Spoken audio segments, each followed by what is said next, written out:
they are just holding hands and he's reading her mind to see how many lives she is. Oh, wait a minute, sorry, we're at the beginning of the video.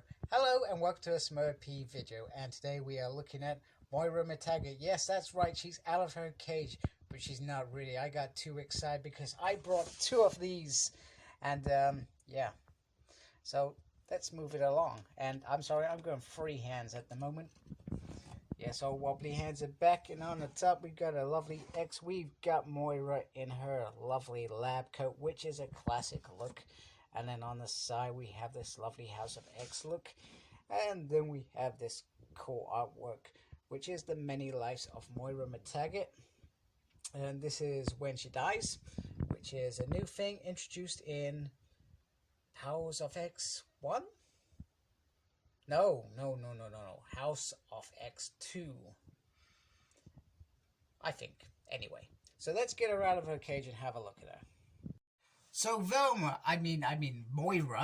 Mactarget is a classic X-Men ally. She has been one of Professor Xavier's oldest friends and once fiance, and she was always in the background for many years, supporting them during Crisis with Excalibur. I think she was probably heavily involved with Excalibur at the time. And so some of the biggest stories with her was around Magneto, when she turned Magneto, or he was turned into a baby when I'm trying to remember correctly, she tampered with his mind, so that some of these choices, it's believed, were not made by himself. They were made because of these alterations. And she was Reign's stepmom. She took her in when the vicar of Dibley, known as Father Thomas. Oh man, I had it in my head a minute ago. It's gone. Reverend Thomas. Reverend. Yeah, same thing, isn't it? So up in the islands of Moira Island, which is off the coast of Scotland, she supported all things X. She was, like I said, Professor Xavier's oldest friend. I think when he went to Cambridgeshire, so I live in Basingstoke in the UK, and they talk about Wiltshire, which is down Salisbury, which isn't far from where we are, the plains of Wiltshire and Salisbury.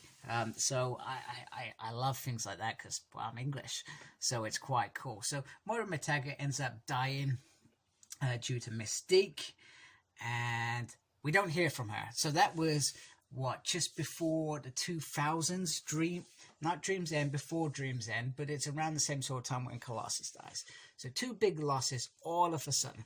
I think the only time she returned after that was in Chaos War, where it was like the Dead Mutants.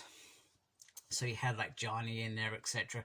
And she was in there. So we do not hear from her. And all of a sudden, boom, Jonathan Hickman must have gone, do you know what, Moira Mactarget? She's a mutant. She is a mutant, and her mutant powers only kick in after each life when they die. That's when her powers kick in. So we see multiple lives of Moira Mactarget that stem all the way to the future, and she sees all these horrible things, and pretty much she comes to the decision that we never win. Never. So they try something different, and she goes and sees Professor Xavier and Magneto, and they try and do things a little bit different in, I'm trying to think what life it is, but it's in one of her lives, but she's also in hiding as well, which is really bizarre. So I feel like there's something a little bit more to her, something sinister. And the weird thing is that this world is coexisting with the rest of the universe, so it can't even be an alternative universe like perhaps some of us would hope. At the end of this, they just say Moira comes back and she changes, or maybe that could still happen, I don't know. But yeah, something's certainly off with it. So this is a classic look here in terms of, sorry, let's actually talk about the figure rather than a description. So Moira Mactarget, as far as I'm concerned, has never been in toy form, and I love the little pins in there. That's very cool. And so we got a classic coat, lab coat, which is essentially her, and then you've got the undergarments, which we'll look at in a minute on the second body. So she comes with a piece of the Fate Sentinel, which is, trying to think, one of the legs, left or right, it's one of them anyway. She also comes with this book, which I'm trying to remember, is this popping up? Does this pop up in one of the issues? I like that it's got a little tiny bit of thickness. Oh, it doesn't open. I thought it may open. And then we have the second her, which is based off, which is what this wave is, the House of X wave. And she comes with a different head.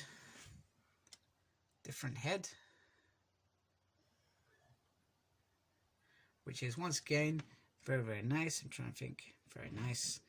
Brunette. She actually, so I think her character, surely like Professor Xavier, they're a similar age, but this does not look like somebody in their late 40s, 50s at all.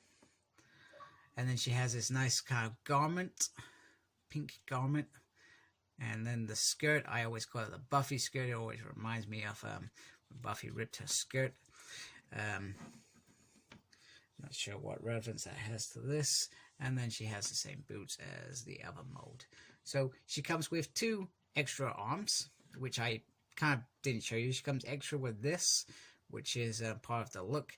And then the other head sculpt, which is very cool. Now, I would have liked it if you could have taken the hat off.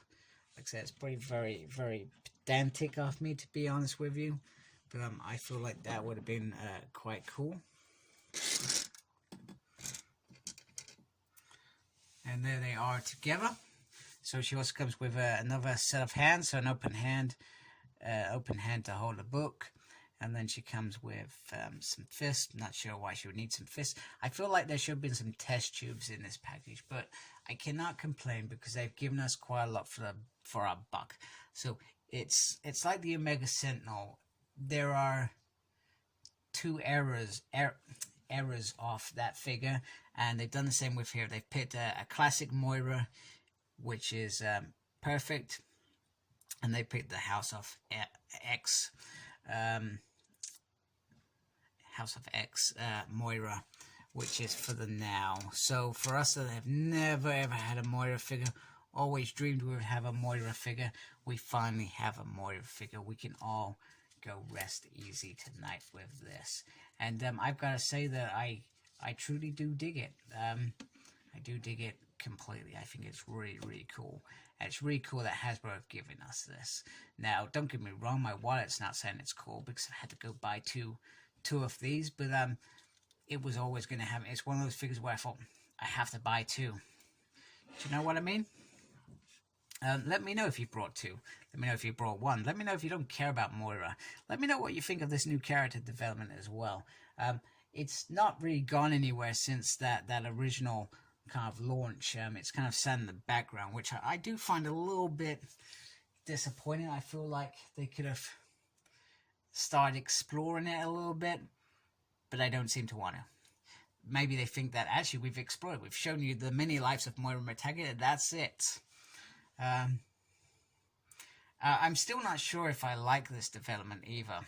I'm kind of on the fence. I feel sometimes like characters like Moira, their death was important. That was a very important moment in X-Men, and sometimes I feel like it should remain. And you kind of get a bit jaded when characters die because you think, well, they'll be back in a couple of years. I guess the only death that I was probably recently irritated. I wasn't bothered by Wolverine's death, by the way.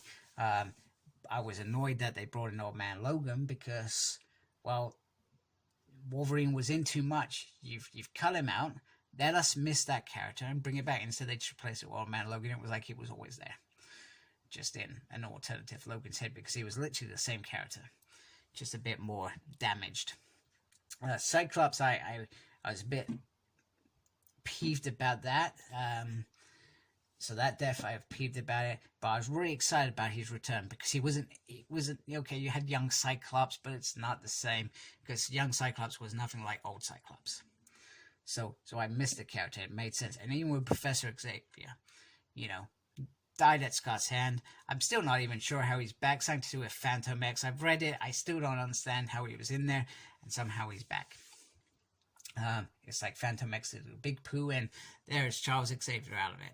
Oh, and wait a minute, he's got this great mind because Moira's popped over to see him. Or is it all changed because Moira went and saw him? Questions unanswered. Questions I'm not sure about. I'm not even sure what I'm doing this review on. The characters or this figure. But anyway, fantastic figure. Very happy to have both Moira. I think this would be my preferred Moira than House of X, and this is a House of X display. But even then, she's just in the background. She's not part of that team. She's just there, pulling the strings and hiding.